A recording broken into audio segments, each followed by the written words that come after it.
Welcome everybody to Rewind the Times. I appreciate everybody tuning into this. Okay guys, so I've waited a couple of days before I was going to do my Flash spoiler review on the movie. I've seen it twice already in 3 days, and a lot of people already have their reviews out. Some really good reviews, some, I guess it's all about how you come at this movie. Okay, so I thought really long and hard how I wanted to come at this movie, because I feel like this movie is battling a lot of things. It's battling obviously Ezra Miller's problems. This movie has had 7 directors, so many script rewrites, so many different reshoots, actors in and out of this movie, and you know what? When I went in to see the movie, I was so excited. And the problem with this movie that I had was, I can't remember a movie that was so overhyped. It was just, the movie was so hyped up to be something that my expectation level was so high. Because I love entertainment. So when I see movies like, what I love reading the comments about what people make about movies and stuff, that my level of excitement was so high to see this. In the way that Warner Brothers carried and promoted this movie, first of all, they promoted the movie very wrong. The movie is an action comedy. It may have Zack Snyder's characters in it, but it doesn't have the tone, it doesn't have the visual look. It doesn't even have the feel. It just has the characters, and it's almost like the characters themselves are playing multiverse versions of themselves, because it's not the Ben Affleck that we know, from Zack Snyder. It's almost like, this is a spoiler review, so when Wonder Woman's in it, it's almost like it's not even her. It's not the Barry Allen that we know. It doesn't feel like these characters that Zack Snyder created. It is them, but it doesn't feel like them. And the way that Warner Brothers has been promoting this movie, like it's this amazing action thrill-packed ride, and it is, but it's a comedy. It's really a big comedy, and the way Warner Brothers has been walking around, giving a lot of fan screenings to promote the movie, which I get. It's almost like Warner Brothers was walking around, and they had this suitcase. And in this suitcase was the blueprint for the first flying car, and they were the only person to have it. And at every fan screening, they wanted to show you what this flying car looked like. And in my mind, that's what it felt like. So my level of expectation was so high that after I seen the movie, I felt so disappointed. I gotta be honest. And I love the DCU. I was so disappointed because it's like, it's not a flying car. It's a great car. It's a beautiful car. It flies. It goes to 0 to 40 in 6 seconds, whatever. But it's not it's not a flying car. And the way they were promoting this movie, like it's the greatest comic book movie of all time. It's not the greatest comic book of all time. It's not. Matter of fact, and I'm being honest with you, because that's what I want to be. I want to be honest to people. I'd say, my opinion, it's one of the best comic book movies. I'd say top 10 on my list of all time, and I do mean that. It's that good, but it'd be like mid to lower tier. So I'd say from I don't have a specific order right now. I can't do it off the top of my head, but like number 5 and down, it wouldn't be in my top 4. To be honest with you, I just couldn't put it in my top 4, and it might not even be in my top 5. It could be like number 6, 7, 8, 9, or 10. It's somewhere in there. I'd have to do a list, which I can do in a future video. But that doesn't say the movie's not good. The movie's actually really good. It's very good. It has a great story behind it. The CGI that everyone's complaining about didn't bother me. It actually didn't take me out of the movie at all. I think Andy Muschietti came out and said that the CGI was meant to be like that, because you're seeing these characters through Barry's eyes, because you're in that Speed Force. And I don't know if that was a cover-up for it. It could be. I mean, it really could be. But it didn't bother me like it's bothering everybody else. It's really not. The cameos are great, and I'll get to that when I do as I go and do the review, as I do more of the review in this video. But I thought there was a lot more cameos. The way they explained it, I thought we were going through the whole history of every of DC, which they do, but they only pull out like maybe I only think I seen like 5 or 6 cameos. I thought we were gonna see everybody. That's what I mean by overhyping. Like, I thought we were gonna see, Linda Carter, which is not in it, which was Wonder Woman. I thought we were gonna see I mean, yes, we saw Adam West as Batman, but I thought we were gonna see like Christian Bale and Val Kilmer or Robert Pattinson. I thought we were gonna see all these different types of cameos, and really, you just see 5 or 6, and even that part disappointed me. It disappointed me only because the first time I seen this movie, like I said, my expectations were so high that I thought I was going to see the next coming of Christ, and it really wasn't. So the second time I seen it, that's when I really enjoyed the movie the most. That's when I was able to just wipe away what I originally thought of the movie, and now I'm going into this movie knowing what's already happening, but with a different view. And the movie, man, it made me cry. It made me cry. It really did. It made me cry. I was crying pretty a lot, to be honest with you, especially the end scene, because I lost my mother. I've lost my father. I've lost both my parents. Anyone that watches my channel, I've talked about it in the past.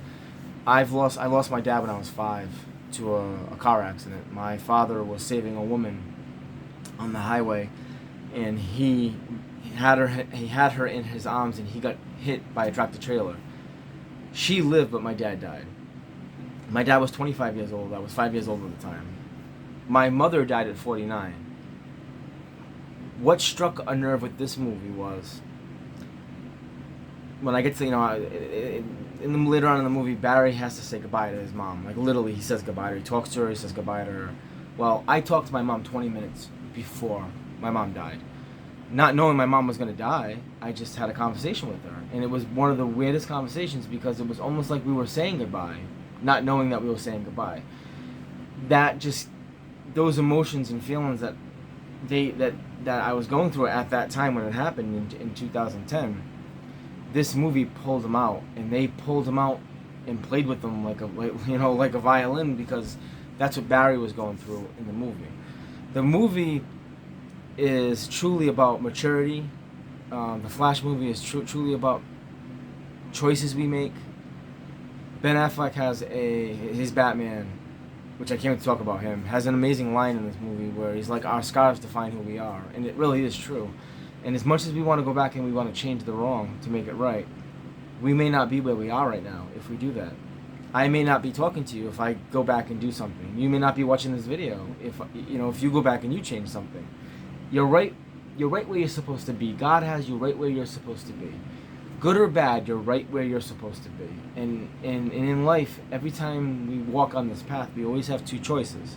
There's always 2 doors, maybe sometimes 3, but you know what I mean. The base of life is you have 2 doors. And for every 1 door you open, there is 2 more behind that. And this movie was so powerful at that. So, so how it starts off as Barry's late for work. He's always late for work. He's our Barry Allen. He's always rushing. And he gets a call from Jeremy Irons, Alfred, which was so good to see. And so Barry's trying to get a sandwich because he needs fuel. He needs food to fuel him up. So the person that does his order is not there. It's a new person, and Barry doesn't have time to explain his order. But he has to. And as this guy's making the sandwich for him, Jeremy Irons Alfred calls and says, "Batman needs you." And he's like, "Well, what is our Bat friend doing up during the day?" He's like, "Can you call someone else?" And he's like, "Well, I've called Superman, but Superman's busy doing something else." And then they show Superman on TV. He's like helping out with a volcano, and we know that's our Henry Cavill right there, which kind of sucks because we got another headless cameo, which really does suck. And he's like, "I called Wonder Woman, couldn't get a hold of her."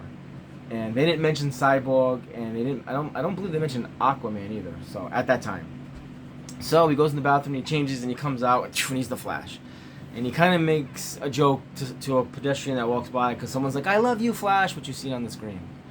And he's like, "Are you gonna eat that candy bar in the name of justice? Justice League? Can you give me this?" And then all of a sudden, Alfred's like, Ben Affleck's Batman. He says, "Barry, I need you now." And then the candy bar hits him in the head, And then all of a sudden we get our first scene of Barry going through the Speed Force, with the vision of him running, and it is awesome. It's awesome for a lot of reasons. First of all, the visual effects are really good. They're really incredible. And I love how it shows how far Central City is from Gotham. It's not right down the road. Anyone that's seen Freddy vs. Jason, and where Jason's from Camp Crystal Lake and Freddy's from Ohio, or I can't think of where he's exactly from, but in the movie it's like they take a ride with Jason to where Freddy Krueger is, and it's like a 10-minute ride, when really they're not. They're like on the opposite. Jason's actually from New Jersey, and Freddy's in Ohio, and like I said, somewhere in Ohio. I can't think of where it is, but it's like the ride took 10 minutes. Where with this, it's showing Barry running across water. I mean, he's going through different states, and I love that aspect. So Barry gets into Gotham City, and all of a sudden Batman comes on, and he's like Barry, I need your help. I'm chasing down, and I think it's the Holiday. I think it's the Calendar Man.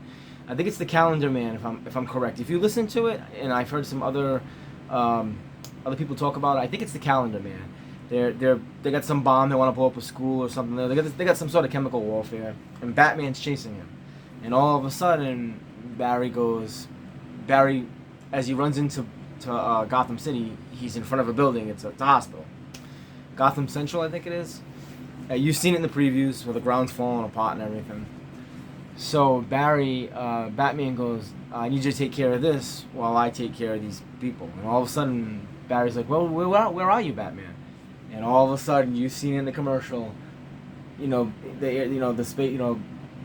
Batman's, let's just say his airplane comes by and the doors open, and then you see the back of Ben Affleck's cowl, and he comes down off on the bike, and that scene is just fucking awesome. It is so awesome. I mean, he's riding through the city, he's chasing these guys down. His bike is just so cool. I got the McFarlane toy, and I did order the hot toy for it. It looks just awesome.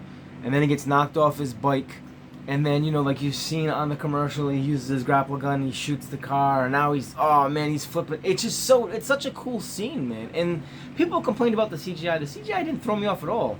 There's our Batman, and then he gets on top of the tank, and he's beating the shit out of guys, and man, it's just so cool, man. And then the driver of the truck looks at Batman's like, screw this, and he hops out, and then because there's no driver behind the wheel, the car kind of flies off the road into the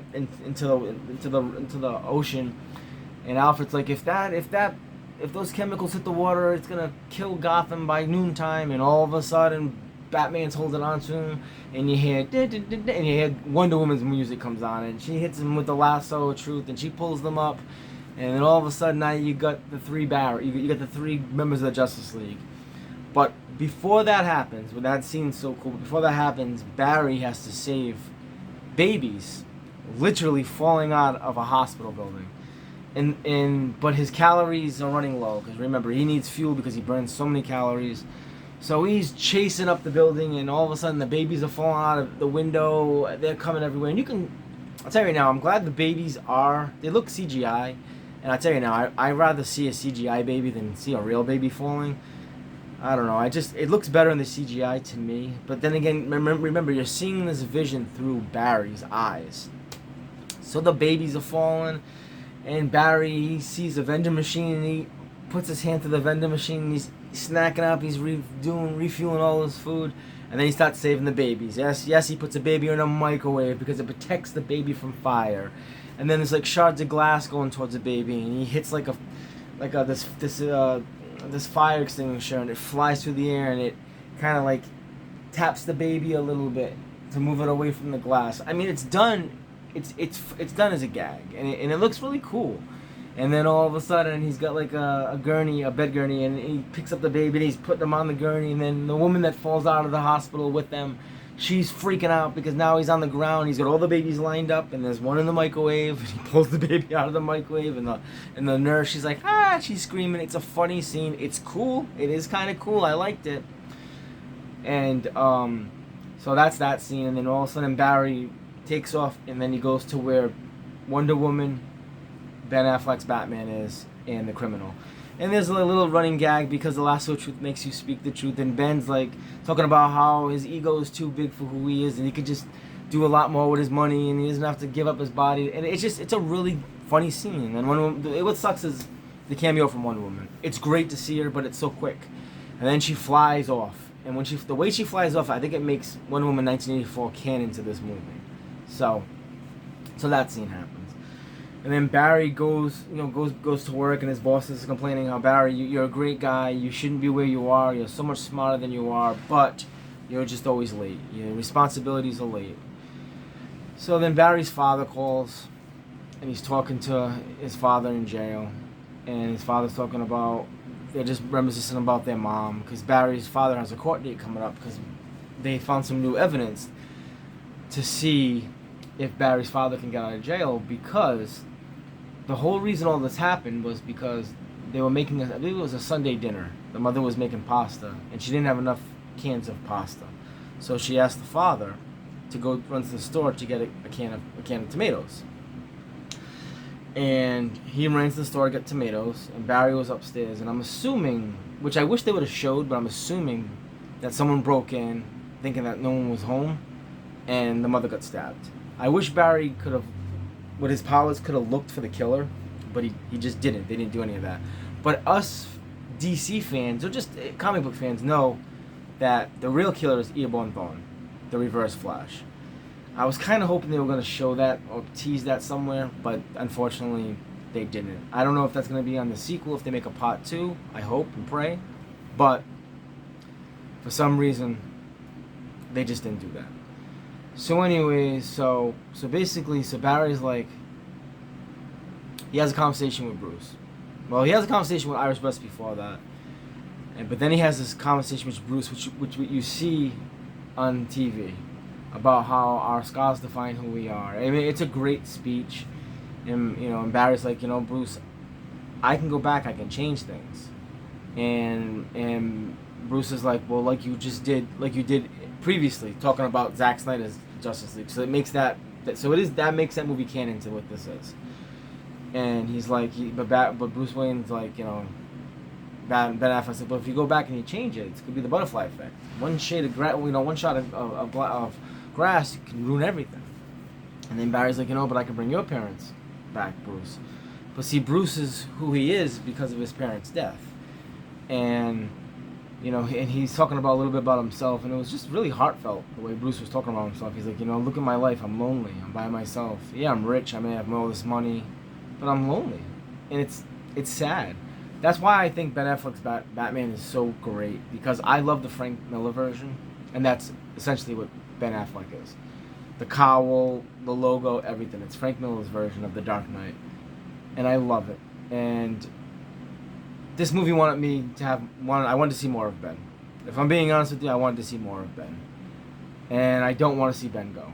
And there has been some hearsay from the Machetes saying that Ben could come back. This is a multiverse, so he could come back. I just don't want to see Ben leave at all. It's a shame that I'd never seen a Batman have so much potential, and it just never fruition, never came through. We're never gonna see it. And it sucks because it's God, I love Ben. I love him so much as that character. So anyways, Barry's like, well, let's go get something to eat. I'm still hungry, Ben. And he's like, nah, not this time. And he drives away, and that's the last time we see Ben Affleck in the whole movie. So he's in the movie for about 20 minutes. His scenes mean something. So there are 20 minutes of impactful scenes. So, like I said, man, so he has a conversation with Iris West, and then his father calls from jail. And I guess he runs back to the house that he grew up in. And he's talking to his dad through his suit because he has his suit on.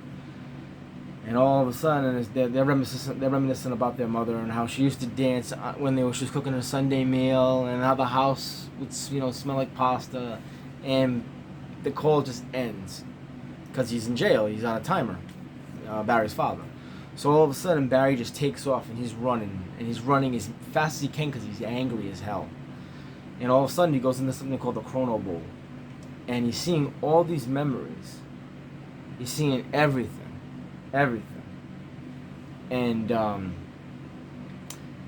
of a sudden, out of nowhere, this Dark Flash type of character comes down and hits him. And all of a sudden, Barry gets popped into this world. Okay. Oh, I'm sorry. I gotta go back a little bit. So Barry does what he does. He goes. Oh, I'm sorry. I'm missing something. The movie's so long, so I do apologize, and please have patience with me. So Barry first he goes after he talks to Bruce. He goes back and he does. Bruce warns him, don't change anything. Of course, Barry doesn't listen. Barry goes into time, goes back through the Speed Force, and goes back and changes and puts the can of pasta, the can of tomatoes in the mother's carriage. So now the father has no reason to ever leave the house. So as he's going back through time, he's seeing all these memories of his mother being alive, and he's smiling. He's all excited because he's like, I'm gonna get to see this stuff now. Like he's seeing it, he's living through it. And all of a sudden, out of nowhere, this dark flash comes down and kind of like hits him and pops him out of the Speed Force and into the world, this world. And he gets up and he looks around and he does a funny joke where, because he's in his flash suit, he goes and takes. There's an old couple. He goes and takes their clothes off, puts them on. He walks in and his mother's alive. Because his mother never needed to send the father out to get the can of tomatoes. His mother's now alive, and he's sitting down and he's talking to her, and he's having a great conversation. And the parent and something's off. The parents kind of look at him like, "What's going on?" Barry's now got a haircut. They look at him because the father's like, "Oh, you got a haircut. You kind of look older now." And Barry's just talking about, hey, maybe we should go to the park, maybe you should go to the swing and push me, but that's kind of weird because I'm an adult now. Like, he's just rambling on because he's talking to his parents together, what he wanted. So all of a sudden, he looks out the window and he sees that this universe is Barry, which is the 18-year-old version. And he's like, oh man, he's like, shit. And his parents are like, what? And he's like, I gotta take a shit outside. It's funny. In my theater was fucking laughing. It was my girlfriend, my kids were losing their shit laughing. So he runs outside and he tackles that Barry like you see in the commercial. And he talks to it and he's like, why are you here? Both of us should not be occupying this space. Only one of us should. And he's like, oh no, what did I do? So he's like, how old are you? And he's like, I'm 18 years old. And he's like, oh no, like now Barry knows there's something wrong. Like there's two of us in this world and there's not supposed to be that. So Barry's like, okay, I'm gonna leave our Prime Barry, I'll call him. Cody Leach said that, so I'm gonna use it. I'm gonna steal that from Cody Leach. Prime Barry is our Barry. So Prime Barry's like, okay, well I'm gonna leave, have a good life, goodbye. All of a sudden it starts raining out. And he looks at the other Barry and he asks him, what's today's date? And he tells him, it's September 29th. And Barry goes, this is the day I get my powers. And he looks at his watch and he goes, oh, and I get my powers in a half hour from now. So so Prime Barry and Barry number 2, they go to the building that the accident happened in, and they redo the whole how Barry got his powers. Well, instead, it happens, but now Prime Barry loses his powers, and the other Barry gets it. And the one thing about this movie that is so good is Ezra Miller's performance is fucking amazing because he plays 2 different characters at 2 different ages, and he gives each one of them a personality, which is just extraordinary. And I can separate the art and the artist, and you have to, you really do, because I've seen a lot of reviews on Rotten.com talking about they're just judging Ezra Miller, and they're giving the movie a bad score because of Ezra Miller, and that sucks. Because there's a lot of other people besides Ezra that did this movie, and and I'm also a forgiving person. And you know what? Ezra hasn't been guilty of all this stuff. I also believe innocent until found guilty. So, I mean, these are all my opinions. I'm not condoning in any shape, way, or form what he's doing. But I'm just saying, and I'm not trying to make excuses, but I'm just being honest. Let's say you, whoever watching this video, was accused of these things, and maybe you didn't do them. Maybe you did, maybe you didn't. I don't know. But wouldn't you want to be proven wrong if you did? Wouldn't you want your innocence to be proven? So, some things we know, some things we don't. It's such a sticky give and go situation that it's so hard to handle. But I can separate the art and the artist, and he is phenomenal in this movie. So the younger Barry, because he doesn't know what loss is. He's never lost his mother. His mother still does his laundry. His mother helps him clean his apartment. They go on this journey to get the powers back. And all of a sudden, Barry talks about how he was at Ground Zero in the Man of Steel when Zod came. because all of a sudden they're at the park and Prime Barry is showing Barry 2 about the suit. And all of a sudden he notices pedestrians start taking off and they're running. And he's like, what's going on? So they go into the city and they go to this building in Zod. Now this is where Man of Steel comes in. And Barry's like, oh man, we gotta get the Justice League together. We gotta fight this person, because in my timeline, Superman did this. And he's like, who's Superman? He's like, you don't have a Superman? He's like, who's Superman? So Superman's not even around. So Prime Barry goes to the other Barry apartment, and Prime Barry's trying to find all these different types of superheroes. Victor Stone never got his powers. Diana's not around. Princess Diana, who's Wonder Woman, not around. Aquaman, he calls Thomas Curry up, and Thomas Curry's alive, but he named his dog Arthur. So Thomas Curry, Aquaman's father, never met the mother, so Arthur was never born. So Aquaman was never born, and it just sucks. So they're in the apartment, and this girl, Barry 2's roommates, one of them is drinking a can of soda, and Barry's like, man, we're screwed. Like, we got to get this team together to fight Zod. And the girl's drinking soda, and she's like, oh, I'm Batman. And she's like, what do you mean you're Batman? And Prime Barry turns around and goes, wait a minute, there's a Batman in this? And he's like, of course, but no one knows who it is. But obviously, Prime Barry knows Bruce Wayne's Batman. So this is where Keaton comes into the movie. So they go to Wayne Manor, and they go to find Batman. And they go into the house, and they see. It's pretty cool because the house kind of looks almost a little bit the same from Batman Returns. It's got like the old Chinese. Remember from Batman, the first one, it has like. Remember when they walk into. There's a certain room they walk into, and he's like, "Oh, where'd you get that from?" He's like, "I bought it from China." It's like all this like art and stuff. Well, they have like that art from that in the movie, which is really cool. And so all of a sudden, they're in the kitchen and there's macaroni being made, and Michael Keaton, it's Batman, comes out of the closet and he's whipping their ass. Well, whipping one of their ass. He's whipping Prime Barry because Prime Barry doesn't have his powers. He's beating the crap out of him. But the second Barry, because now Barry 2 has the powers, Barry's just like moving out of the way, nonchalant and stuff, just like Barry 1 would do. And all of a sudden, Michael Keaton's whipping his ass, and he lands on him, and he's like, oh, you Bruce Wayne? He's like, you're not Bruce Wayne. He's like, what do you mean? And then Michael Keaton's Bruce Wayne goes, you guys hungry?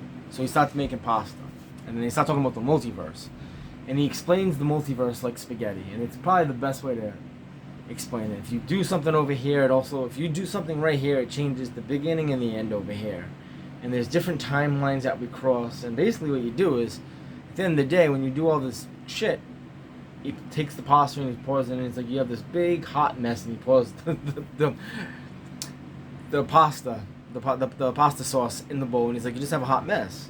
That's what the multiverse is. It's all these little strands of all different. Some go against each other. Some go against each other. Some go next to each other. Some go the opposite.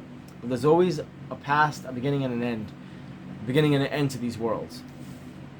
So anyways, he asks them, "You're gonna help us? Will you help us? Will you help us? We need your help." He's like, our Batman, my universe where I'm from, is like the strategist. He's the detective, and he's like, nah, I'll pass. Gotham's been great for like 10 years. He's like, you don't need me anymore. He's like, nah, I'll pass, and he walks away. So Barry is like, well, we gotta find Clark. Prime Barry's like, we gotta find Clark, and we're gonna use his equipment. So Barry number 2 phases down into the Batcave, and this scene's so cool because you see the Batmobile, the Batwing, everything, the Batcomputer, and Prime Barry goes on the computer and he's looking for Clark, and he finds Clark.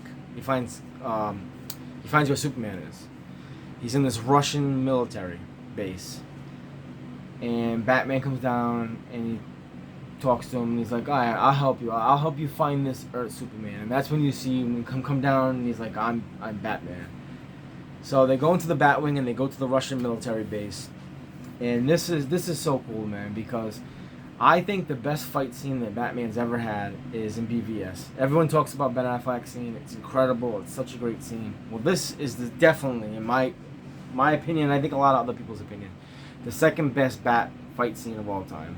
Maybe Yeah, of all time easily. Batman flies down, and you see a parts of it in the commercial, but there's way more to it.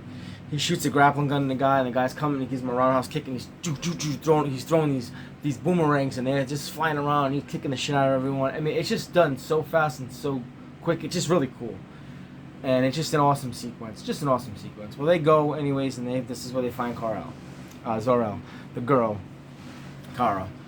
And Batman's like, that's not Superman, we gotta get out of here. But Barry's like, no, she needs our help. Prime Barry's like, she needs our help. And they grab the suit, which is oddly sitting next to her. They grab it, and they go back to Wayne Manor. They escape the Russians, and they go back to Wayne Manor. And so now Prime Barry's like, I need my powers back. And Bruce Wayne, Michael Keaton's like, well, I'm gonna help you how can I help you? What can I do? And he's like, well, I gotta electrocute myself. I gotta redo the whole thing. So he does. They redo the whole thing, but what happens is it fries Michael Keaton's board. So Superwoman, they're having a conversation.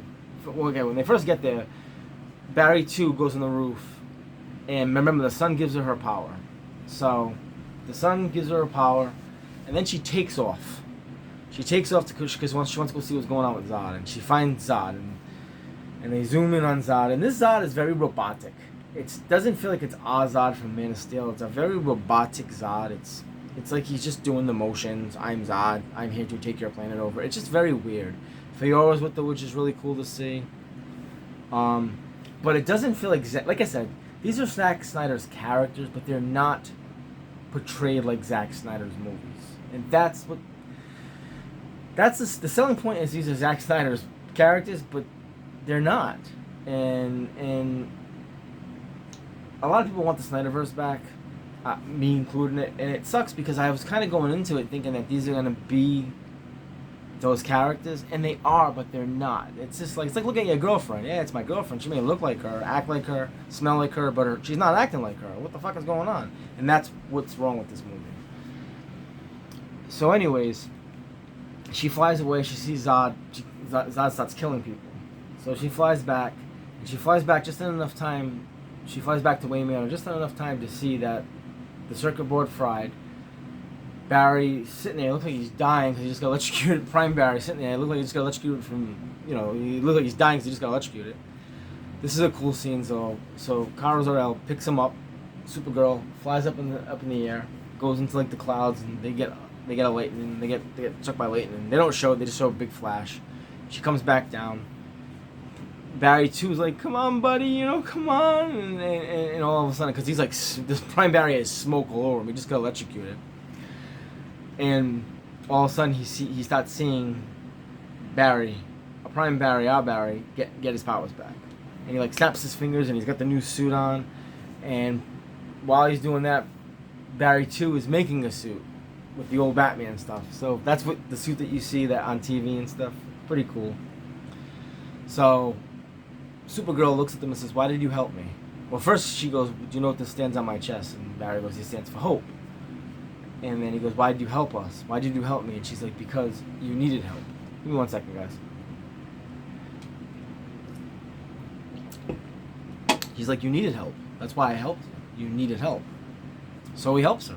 So she's like, "I will help you fight Zod."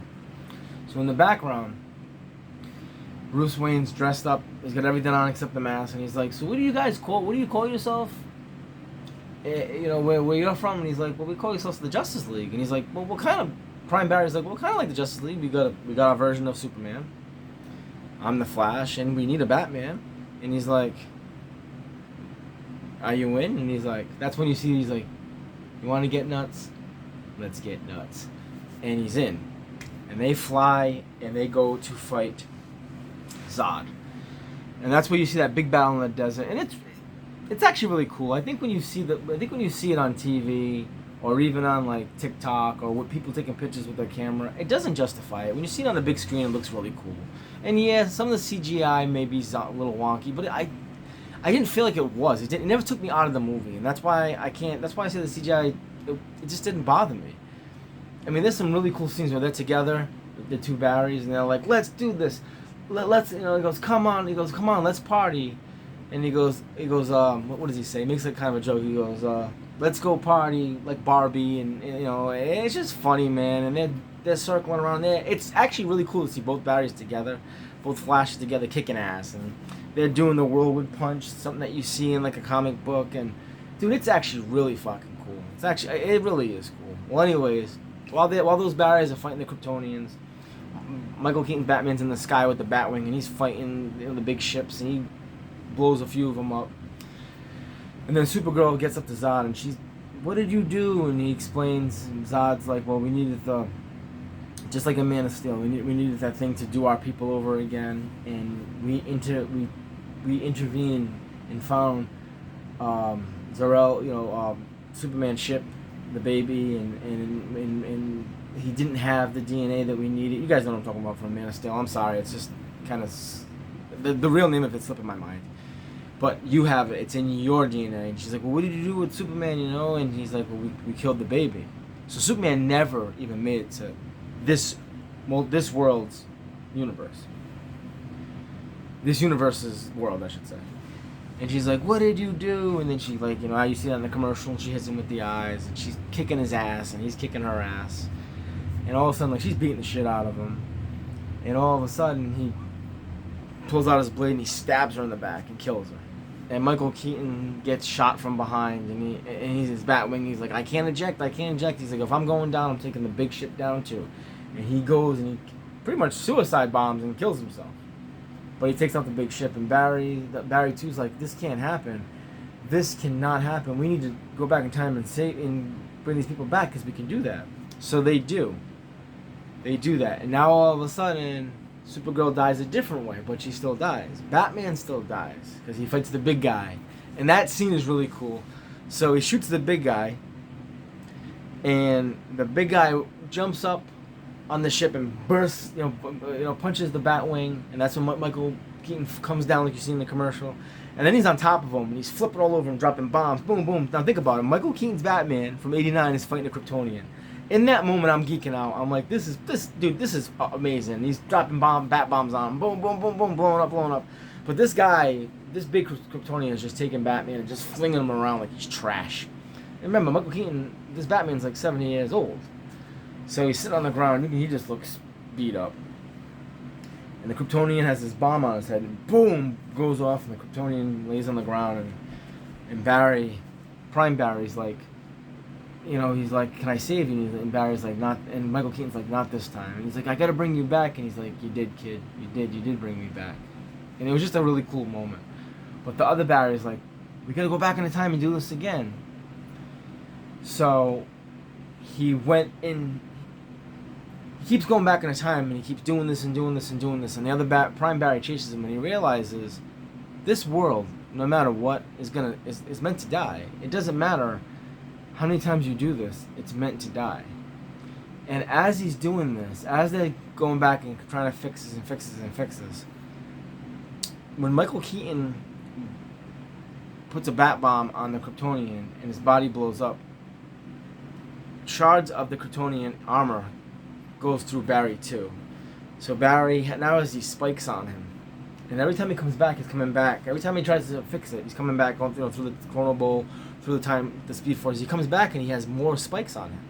And now you're going. Now as someone that's watching this movie, you're going, oh, I understand who this Dark Flash is. It's actually Barry 2. Because Barry 2 is like, this world is not gonna die. We're not gonna let it die. And Prime Barry chases Barry 2 into the Chrono Bowl. And they're sitting there and they're looking up, and this is where you see all the cameos in the movie. You're seeing all these different multiverses smashed together. You see Christopher Reeve, Superman, Helen Slater's. You see Adam West's Batman. You see Jay Garrick's Flash. You see George Reeves in black and white to show it's the Golden Age, which I thought was really cool. You see Nicolas Cage's Superman. He fights a spider, which is my crowd went nuts because that was really cool. And Prime Barry realizes, listen, we gotta stop this. I have to fix this. And Barry 2 goes, so you're gonna let Mom die? You're gonna let her die? And he's like, it's so heartfelt, because Prime Barry goes, Mom will always be alive, in a universe, just not this one. Like, she'll always be alive, but I have to fix this. I have to go back and I have to fix it. I gotta take the can of tomatoes out of the carriage. So all of a sudden, Dark Flash runs down and he comes down and he punches Prime Barry. So there's Prime Barry and there's Dark Flash. And Dark Flash starts talking. He's looking at him. Prime Barry's like, "Hey, how you doing? Well, you want to be friends?" You know, kind of like, it's because he's scared of him. We got off on the wrong foot. And all of a sudden, the new Barry 2 comes back. And he's looking. So the three of them are there and they're looking around.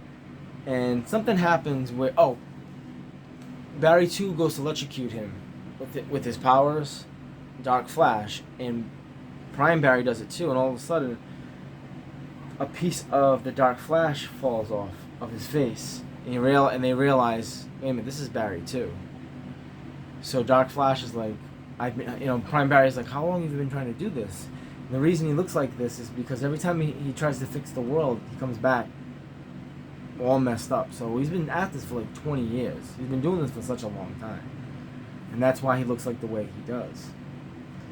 So Dark Flash he's like, "You're the inevitable. You're the one that's standing in the way. I can fix this, but you're standing in the way of this." So Dark Flash goes to kill Prime Barry, and Barry 2 steps in the way, ultimately killing himself. Because remember, he's Dark Flash. So Dark Flash dies, and Barry's like, "I have to do what I don't want to do. I have to go back in time at that moment and take the can of tomatoes that he had in there." He's like, "I gotta retake it out and just let Mom die." So he goes to the supermarket, and this is where I lost it. I did everything in my power to hold in tears. I just couldn't.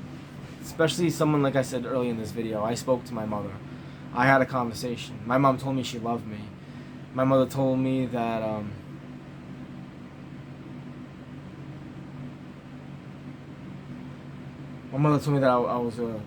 was a good father and I was a good son, but it was her. But she had to go. She had to go now, and I didn't understand what she meant. She's like, "I have to go now on my way to dialysis." I said, "All right, Mom." I said, "It was just weird." I said, "I'll see you on Wednesday," and I did. I saw her at her wake. So we had to say, I said bye to her, and not knowing that was the last time. So in the movie, Barry goes, he waits for the other Flash, because remember, he goes back in time again, and he sees himself originally put the can of tomatoes in, so he waits for the Flash to do that, and Flash takes off, and then now he's Barry, he's incognito, he steals the glasses and hat, and he goes up, and he's talking to her, he's having one last conversation with her, and he's losing it, because he knows he has to say goodbye to her.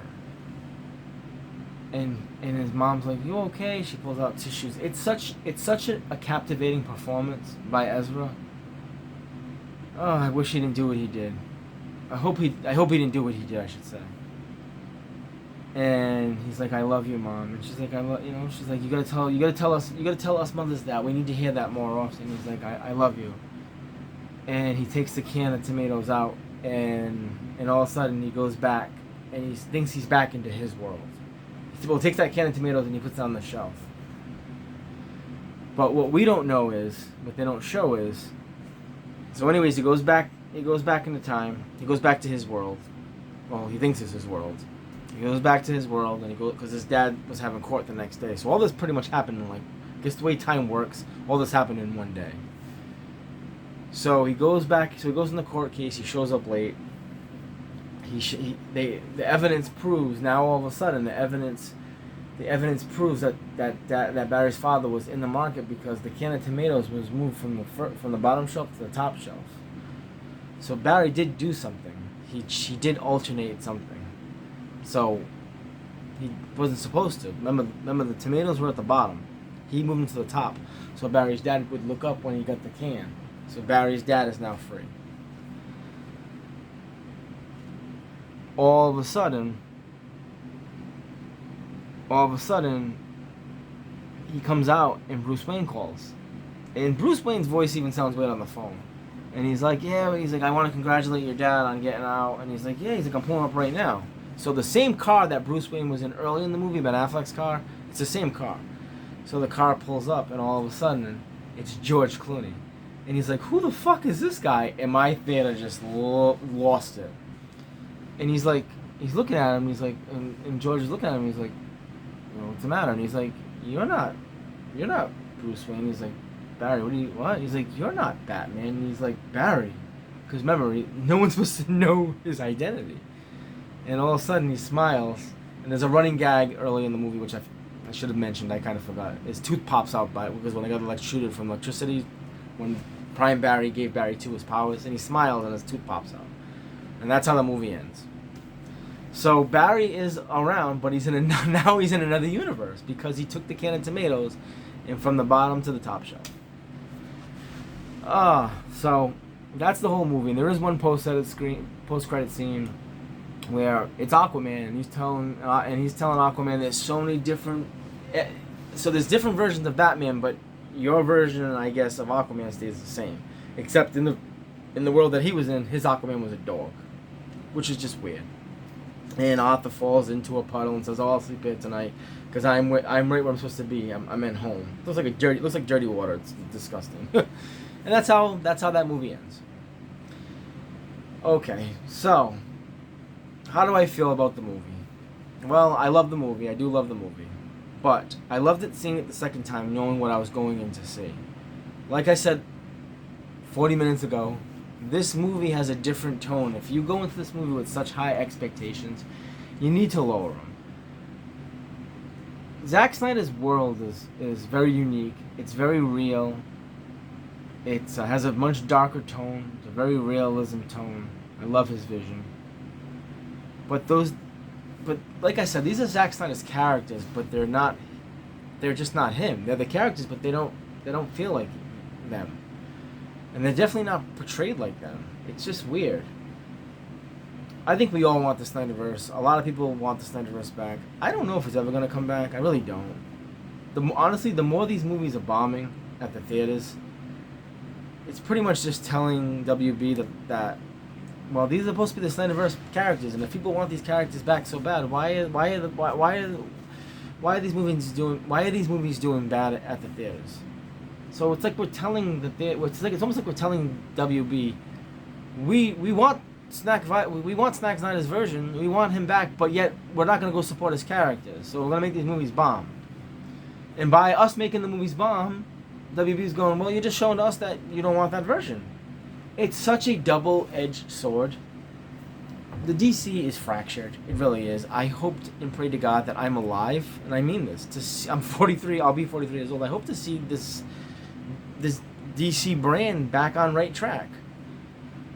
And it sucks because, yes, I want to see Snyder's vision come back. Matter of fact, his movies all have made tons of money. Millions and millions of dollars of money.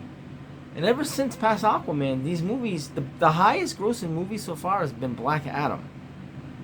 And, at 400 million, and that didn't get a China release. That's killing me. I think if that movie got a China release, you're looking at another $300 million. Because, first of all, they love The Rock overseas, internationally. It would have been great. I think that if that movie would have made $700 million, maybe we'd be going back in the Zack Snyder's version. I don't know. I don't even think Gun's World is going to do good. There's so much spite. There's so much hearsay. There's so much going on. There's so much wrong going on with the DC that even the patches of good are just overshadowed by the negative. Look at The Flash, perfect example. Really good movie, but it was so overhyped that people's expectations are not gonna. They might feel that this movie is so overhyped that they might not like it because of what was being sold to them. That sucks. Spider-Verse, Across the Spider-Verse got marketing, but not like The Flash got marketing. And Across the Spider-Verse was an amazing movie. You don't hear no one talking crap about this movie. The expectations were so high Across the Spider-Verse. No, because they didn't overhype it. And that's what sucks, is that this movie got overhyped so bad that it didn't live up to expectations. It was never going to. When you tell people this is the greatest comic book of all time, and here's another thing that's really upset, and this is actually starting to bother me. Cody Leach said this, and I agree with you, Cody, 100%. He said he's so tired of hearing people say, "Oh, this is the greatest movie of all time. Oh, this is the greatest this, and this," and then all of a sudden these movies don't live up to expectations because everybody's trying to hype the movie up to be what it's not, just so they can get their phrases on, on Twitter or on the billboard or on the cover of the movie. He's so right. I like Matt Ramos. He's a good kid. I follow him on Twitter. He's a really good kid. But when I seen his reaction of the Flash, because he's seen it at CinemaCon, he's standing there and he's like, I just seen this movie. Believe the hype. You thought that this dude just walked on water. Like this man just saw someone do something that nobody else ever seen. No, come on, Matt. Like, I get it. I guess you're supposed to promote these movies, but it's like you're selling yourself. It's like you're making yourself look like a fool, because the movie, when people go see this movie and they realize it's not what it is, you look stupid. And he's not stupid. I'm just saying he looks stupid, because it's like, wait a minute, why did that kid just say that? And other people have done it too. It's not just him. Other people are doing it. Oh man, I can't believe I just saw her. I'm losing my hair. It's the greatest movie. And then you're like, wait a minute, it's not the greatest movie. It might not even be the best movie this year. And it's just, I hate that. I hate the overhyping of movies. That's why I don't listen to critics. That's why when I go see a movie, I do listen to what like their opinion is. Oh, okay, what do they think of it? Because it kind of gives me a ballpark idea of what I'm going to go in to see. But everybody kept saying, this is the movie, this is the one you got to see. And I really bought into that hype. And I shouldn't have. I should have just went in there with a leveled head. And I love the movie. I love it. And that's why I can say I love it, because the second time I seen it, my head wasn't so like, I'm gonna see the flying car and Batman, Back to the Future Part 2. I'm gonna see that. And then reality is it's not. It's just a really great looking car. And I should have, that's my own fault. Because I do like to buy into the hype. I do buy into the hype of what I hear from other people, because I love entertainment. I love entertainment. I love it. I love how I can watch a movie and sit in that car perspective of a movie, and let that car guide me for the next 2.5 hours. I love that. And I will always enjoy that. But this movie had so much overhyping. Tom Cruise, Stephen King, Terry Crews, all these people coming out and saying this is the greatest. This is the movie that we need. I don't know. And who knows what this movie would have been if all the cameos and all the rewrites and reshots weren't made, because it feels like this movie is missing certain pieces as you watch it. And when you see it, you'll understand. It's hard to explain. It feels like there's supposed to be more people sitting at the bridge. Just the way Ben's looking, it's almost like maybe Henry Cavill was supposed to be in this scene too. I don't know, but it just feels like something's missing. So, listen, it's a great movie. It is. Is it the greatest comic book movie of all time? No. Is it one of the greatest? Yes. I think so, in my opinion, yes. Bottom tier, but not top. I would still say Infinity War, Logan, The Dark Knight Rises, I would take those movies over this. But The Flash is right there. It's in the conversation. Definitely is in the conversation, I'd say. And Muschietti did an amazing job directing, because especially with the Batman, because they're two different Batman. You got Frank Miller's version, which is gritty and old, and then Keaton's from Burton's verse. And he does a great job of separating those two, and then like giving them both their own identity that they've already had. Perfect, Muschietti. Perfect. That's why he got signed on to do the Batman, the Brave and the Bold. And I'm very, very much looking forward to seeing that movie. I am not excited about seeing Gunn's DC. I think personally it's going to fail. And the reason I think it's going to fail is I don't know if any DC is going to do good, except maybe the Batman and Joker 2. Because those movies have nothing to do with the main DC movies. Because people are so mad at what he did to Henry Cavill, out of spite, people aren't going to go to see these movies. People want this to fail. People want to send a message with their money. I'm not going this and that. That even when Gunn's versions movies come out, there's going to be a bunch of people that are against Gunn, that are not going to see these movies. I feel bad. I feel bad, and I understand at the same time, because listen, man, the DCEU, it's gonna be like, it's one of those things where it had so much potential to be something, and it just never had the opportunity to reach it because nobody was guiding it in the right way, and that's what sucks. I will say it all the time. Never needs to be rebooted. Need to be retooled. It just need to be retold in a different way. These characters are amazing in those roles. And it sucks because Ben Affleck, we should have seen his movie. Ben should be the Batman. Wonder Woman, Gal Gadot should be Wonder Woman. Henry Cavill should be Superman, etc., etc. You know, Ray Fisher should be Cyborg. You know, Ezra Miller, it's a different story because of the outside interference, what he's been doing. But Rock should be Black Adam. Like, these movies just needed somebody like a Kevin Feige, and maybe that's what Gunn's gonna be now. But I just think it's just too late. I don't think it's gonna matter what Gunn does. And if I'm wrong, I'm wrong. I have no problem admitting it. That's one thing about me, man. If I'm wrong, no problem. But I just think that with Gunn, I just really truly believe that with Gunn coming in, and Gunn also saying it's gonna be a reboot, he kind of also told these people these movies mean nothing, so why go see them? As a die-god comic book fan, I'm gonna go see it. But the general audience, they're like, well, the universe is being rebooted in 2 years. Why waste my time? I'll just wait to see it when it comes out. That sucks. That sucks too. There's just so much going wrong for the DC right now that I don't even know what a positive is. I really don't know. You know, we thought Black Adam flopped, and really right now it's looking great. It made more money opening weekend supposedly than The Flash did. It blew Shazam 1 out of the water, and it disintegrated Shazam 2. And we thought 400 million sucked. So, which is not a high money count, but it's the highest right now out of all the movies that have been coming out recently. It's just, it sucks, man. It really sucks. I'm a diehard DC fan. I love getting captivated and lost in these movies, and I just don't know what's going on. And honestly, the reason I'm not excited about Gunn's vision is because Gunn honestly is no better than Ezra Miller. You know, I mean, this guy has such a bad past with hanging around with pedophilers and everything else, and the comments that he's wrote on Twitter are disgusting. They really are. But yet he's the head of DC Studios.